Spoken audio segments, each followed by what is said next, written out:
Hei, nyt tehdään ihanan syksyinen omenakaurajälkkäri. Omenat on muutenkin just nyt parhaassa sesongissa, joten tätä sä et ainakaan halua missata.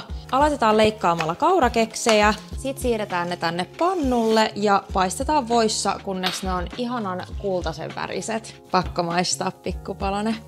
No niin, hyvää. Sitten laitan nää sivuun ottamaan, napataan kulho ja aloitetaan vaahdottaa vaniljakastiketta. Sitten onkin paras osuus, eli kootaan tää annos, otetaan meidän astiat, mulla on tällaiset, ja aloitetaan maun kannalta tärkeimmällä, eli tällä ihanalla syksyisellä Bonnen omenasoseella. Sitten vuorotellaan Bonnen omenasoseen kanssa vaniljakastikkeen ja kaurakeksien väliin. Vinkkinä vielä, jos sä haluat nätit annokset, niin jätetään omenasose ja kaurakeksit viimeisinä. Ja sitten nämä onkin jo näin nopeasti valmiita, ja parasta on se, että tää voi syödä vaikka heti. Maistetaan. Siis pakko sanoa, että tästä tuli oikeasti mun syksyn lempparijälkkäri.